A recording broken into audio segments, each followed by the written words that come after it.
With Comali season 4ல இந்த வாரம் நடந்த இம்யூனிட்டி ரவுண்டில் நம்ம ஆண்ட்ரி வந்து பார்த்தீங்கன்னா இம்யூனிட்டியை 2வது முறையாக வின் பண்ணியிருக்கிறாங்க. ஸோ இன்றைக்கி மெயின் டாஸ்க் என்ன அப்படிங்கிறது நமக்கு நல்லாவே தெரியும். கேரளா விஷ் ஆந்திரா இந்த 2 ஸ்டேட்டில் இருந்து ஏதாச்சும் ஒரு குக் பண்ணணும். ஸோ அதில் வந்து பார்த்திங்கன்னா யார் யாருக்கு என்னென்ன வந்தது அப்படிங்கிறது நமக்கு நல்லாவே தெரியும், வீடியோ பார்த்தாவே தெரிஞ்சிருக்கும்.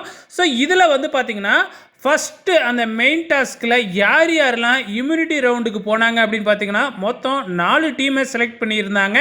ஸோ அதில் ஒன்று வந்து பார்த்திங்கன்னா நம்ம ஸ்ருதி புகழ் டீம் தான். ஸோ இந்த வாரம் ஃபுல்லாகவே இவங்க 2 பேரை தான் அதிகமாக கண்டென்ட் கொடுத்தாங்க. ஸோ பார்க்குறதுக்கு ரொம்பவுமே சூப்பராக இருந்துச்சு. அதே டைமில் வந்து பார்த்திங்கன்னா இம்யூனிட்டி ரவுண்டுக்கும் இவங்க செலக்ட் ஆயிருந்தாங்க. ஸோ அதுக்கப்புறம் வந்து நம்ம விசித்ரா, அதுக்கப்புறம் ஆண்ட்ரி, அதுக்கப்புறம் மைம் கோபி, ஸோ இவங்களும் வந்து பார்த்திங்கன்னா இம்யூனிட்டி ரவுண்டுக்கு செலக்ட் ஆகியிருந்தாங்க. ஸோ மொத்தம் 4 பேர் இம்யூனிட்டி ரவுண்டில் வந்து பார்த்திங்கன்னா சிக்கனை வச்சு ஏதாச்சும் 25 நிமிஷத்தில் ஒரு டிஷ் பண்ணணும் அப்படிங்கிற மாதிரி வந்து டாஸ்க்கு கொடுத்துருந்தாங்க. ஸோ இதில் வந்து பார்த்திங்கன்னா ஸ்ருதியும் நல்லா பண்ணியிருந்தாங்க, ஆண்ட்ரியும் நல்லா பண்ணியிருந்தாங்க.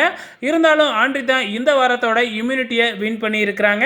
ஸோ அவங்களோட பேர் பண்ணியிருக்கிறது வந்து பார்த்திங்கன்னா நம்ம பழைய ஜோக் தங்கதுரை.